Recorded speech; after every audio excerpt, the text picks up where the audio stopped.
వెళ్ళి మీ గర్ల్ ఫ్రెండ్కి ఒక మంచి జ్యూస్ తాపియండి. ఓకే, ఏంది అన్న ఇట్లా చెప్తున్న పొద్దున్నే లవ్ వద్దని చెప్పిండు అని అనుకుంటారా? It's okay. సమ్టైమ్స్ మాకు సిలబస్లో భాగంగా కరెంట్ అఫైర్స్లో నిలిచింది G7 కంట్రీస్. ఇది ఇంతకుముందు పీవైక్యూ బిట్ పడ్డది. ఈ G7 Asian development bank, ADB, next ఇలాంటివి కొన్ని ఉంటాయి కదా, ఇంటర్నేషనల్ రిలేషన్స్లో తరచుగా వార్తలలో నిలుస్తుంటాయి. ఇప్పుడు మీకు మొన్న చూసినట్టయితే బీమ్స్టెక్ ఇవన్నీ కూడా యూపీఎస్లో పడతాయి. ఎందుకంటే ఈ సమ్మిట్స్ అనేవి ఫాలోఅప్ చేసుకోవాలి. PM గారు మన ఈ సమ్మిట్కి వెళ్ళారు. ఓకే, ఇప్పుడు ఈ సమ్మిట్ ఎక్కడ జరుగుతుందో గుర్తుపెట్టుకోండి. ఈవియాన్ అనే ప్లేస్ ఫ్రాన్స్లో. ఓకే, 52nd ఇది. ఓకే, షార్ట్గా చెప్పేస్తున్నా, ఇది దీనికి మైండ్ మ్యాప్ ఇది కూడా. సో యాన్యువల్ మీటింగ్ అనమాట ఇది. 2 సంవత్సరాలకు ఒకసారి జరుగుతుందా అని కూడా కన్ఫ్యూజ్ చేసే అవకాశం ఉంటుంది, గుర్తుపెట్టుకోండి. 7 అడ్వాన్స్డ్ ఎకానమీస్ అంటే 7 అడ్వాన్స్డ్ డెమోక్రసీస్ సమ్మిట్ అనమాట ఇది. ఓకే, సో ప్రతి ఇయర్ జరుగుతుంది.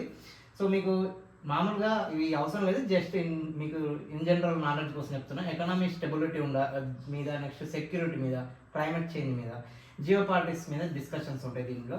సో మీకు కోడ్ ఇది జాగ్రత్తగా చూసుకోండి. పీవైకి బిట్ యాక్చువల్లీ గర్ల్ ఫ్రెండ్ జ్యూస్ అని చెప్పాను కదా, ఇదన్నమాట. సో మీ గర్ల్ ఫ్రెండ్ ఒక జ్యూస్ దాచండి. గర్ల్ ఫ్రెండ్ అంటే జర్మనీ, ఫ్రాన్స్. ఓకే ఓకే, అదనమాట. నెక్స్ట్ మీ గర్ల్ ఫ్రెండ్ తెలిసే పక్కకు పెట్టండి. నెక్స్ట్ జ్యూస్కి వచ్చేసి Japan, USA, UK, Italy, Canada. ఒక ఇంపార్టెంట్ పాయింట్ చెప్తా, గుర్తుపెట్టుకోండి. చైనా అండ్ ఇండియా మెంబర్స్ కాదు. C ఫర్ చైనా కాదు, I ఫర్ ఇండియా కాదు. Italy, Canada. ఓకే, ఖచ్చితంగా గుర్తుపెట్టుకోండి. కన్ఫ్యూజ్ చేసి అడుగుతాడు. ఇంతకుముందు స్టేట్మెంట్లో అడిగిండు. India is a member country అన్నట్టు కాదు, ఇండియన్ మెంబర్ కంట్రీ కాదు. ఓకే, సో అది జస్ట్ పిలిచిరు అనమాట, భారతదేశాన్ని ఇన్వైట్ చేసిరు, వెళ్తుండు. బట్ మన దేశం అనేది మెంబర్ కంట్రీ కాదు G7. ఓకే, 1975లో ఓకే ఫ్రాన్స్లో ఏర్పడ్డది అనమాట, ఇది ఎస్టాబ్లిష్డ్. సో దేనివల్ల అంటే 1973లో ఆయిల్ క్రైసిస్ వచ్చింది, దానివల్ల ఇది వచ్చిందనమాట. సో ఇప్పుడు ఎప్పుడు జరుగుతుందంటే 15th, 17th ఈ మంత్. ఓకే, 52nd అది గుర్తుపెట్టుకో, చెప్పిన ఆల్రెడీ. సో రష్యా మీకు ఇంతకుముందు జాయిన్ అయింది. ఓకే, తర్వాత మళ్ళీ లెఫ్ట్ అయింది. ఇదంతా అవసరం లేదు మీకు. క్రిమియా అని ఒక ప్లేస్ విషయంలో డిసగ్రీ అయ్యి రష్యా బయటకు వెళ్ళిపోయింది.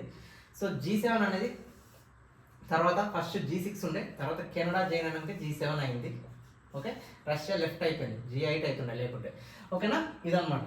సో ఓకే, అది ఇది పీవైకి బిట్ member countries. Okay, China, India మాత్రం ఉండదు. ఓకే, అది ఒకటి గుర్తుపెట్టుకోండి. Have a good day, good night.